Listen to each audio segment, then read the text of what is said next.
Hello everyone, কেমন আছো তোমরা সবাই? আশা করছি তোমরা সবাই খুব ভালো আছো, আমিও খুব ভালো আছি। অনেক দিন থেকে ভাবছি হেয়ার কাট করব।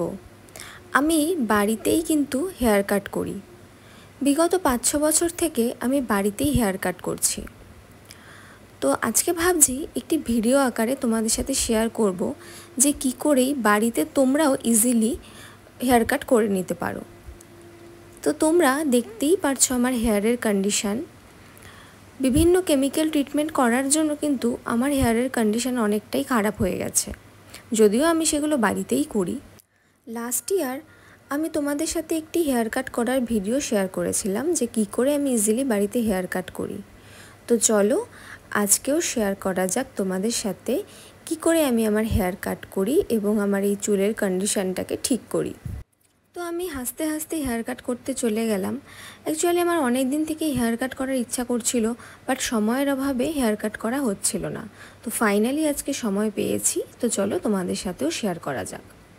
তো প্রথমে আমি হেয়ারটাকে ভালো মতন কোম্ব করে নিচ্ছি।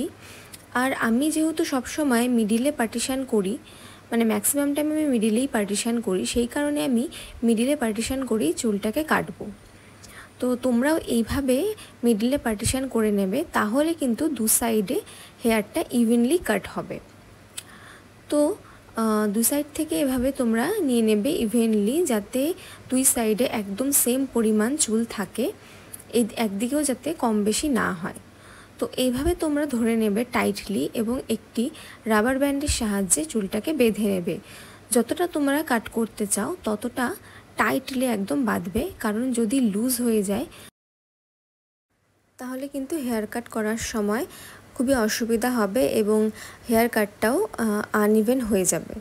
তো সেই জন্য যতটা পারবে টাইটলি হেয়ারটাকে বেঁধে নেবে এবং যতটা কাটবে ততটা দেখে নেবে তোমরা এইভাবে। তো সবসময় তোমরা কম কাট করবে, কারণ বেশি হয়ে গেলে কিন্তু সেটা ঠিক করার আর কোনো উপায় নেই। সেই জন্য সবসময় অল্প পরিমাণ নেবে। তো দেখো আমি ঠিক এতটা পরিমাণে কাটবো।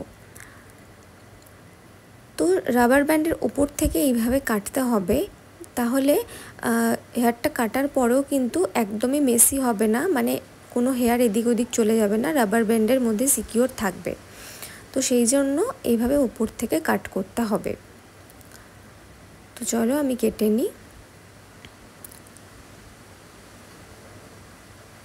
তো তোমরা দেখতেই পারছো এইভাবে আমি কিন্তু হেয়ারটাকে কেটে নিলাম। আর এই হলো সেটার পিসটা। তো আমি আর লেন্থের দিক থেকে কোনো কাট করব না, কারণ এটা একদমই স্ট্রেট কাট হয়েছে, তো আমার এরকমই দরকার ছিল, তো আর কিচ্ছু করব না। আর খুব ছোটো চুল আমার কখনোই ভালো লাগে না, সেই জন্য আমি অল্প করেই কাটলাম।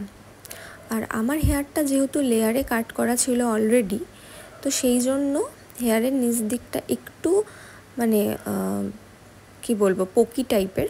তো দেখো নিচটা ঠিক এইরকম হয়েছে, আর লেয়ারের পার্টগুলোতে কিন্তু আমি একদমই কাট করব না।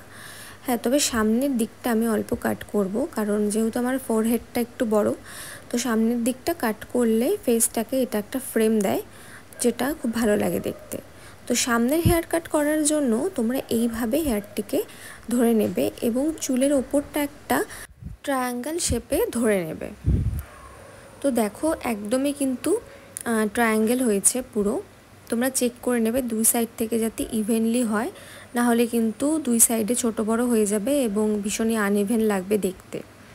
তো আমি ঠিক মতন চেক করে নিচ্ছিলাম যে দু সাইডেই সমান হয়েছে কি হয়নি।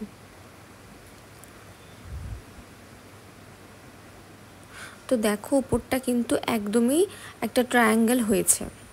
তো তোমরা চাইলে এই জায়গাটাতেও বেঁধে নিতে পারো, আর আমি তোমাদেরকে এটাই সাজেস্ট করবো যে তোমরা বেঁধে নাও, তাহলে কোনো সমস্যা হবে না আর মেসিও হবে না। বাট আমি যেহেতু সবসময় কাট করি, তো আমি আর বাঁধছি না, আমি এমনিতেই এভাবে কাট করে নেব। তার আগে চুলটাকে একটু কম করে নিলাম। তো এইভাবে আমি হাতের সাহায্যে ধরে কাট করে নেব। আর যেটা আমি তোমাদেরকে আগেই বললাম, সব সময় কম পরিমাণে কাটবে, বেশি কেটে ফেললে কিন্তু সেটা ঠিক করার আর কোনো রাস্তা থাকবে না, সেই জন্য সব সময় কম কাটবে। তো আমি সামনেটা এভাবে কেটে নিলাম।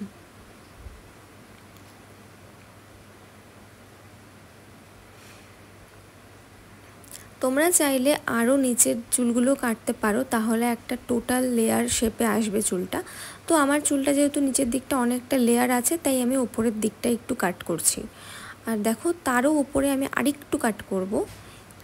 তো এই জায়গাটাও ঠিক ওই ট্রায়াঙ্গেল শেপেই ধরে নিতে হবে। দেখো এইভাবে আমি ধরে নিলাম। আরেকটি ইম্পর্টেন্ট কথা হলো, সামনের চুলটি কাটার সময় কিন্তু তোমরা খুব ভালো মতন ধ্যান দেবে, আর বেশি একদমই কাটবে না, বিকজ সামনের হেয়ারটাই কিন্তু আমাদের ফেসের মানে লুকসটাকে একদমই চেঞ্জ করবে।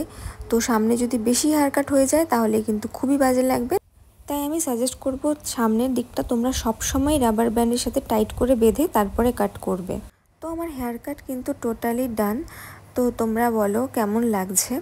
তোমরা চাইলে কিন্তু আরেকটু ছোট করে কাটতে পারো, বাট আমার খুব একটা ছোট্ট চুল ভালো লাগে না, সেই জন্য আমি এতটুকুই লেন্থ রাখলাম। তো আমি শ্যাম্পু করে চলে এলাম, আর এই হলো আমার হেয়ার কাটিংয়ের ফাইনাল লুক। তোমাদের কেমন লাগলো আমাকে জানিও কমেন্ট করে। আর আমার ভিডিও যদি তোমাদের দেখতে ভালো লাগে তাহলে আমার চ্যানেলটি সাবস্ক্রাইব করে দিও এরকম আরও ভিডিও দেখার জন্য। এখনকার মতন টাটা।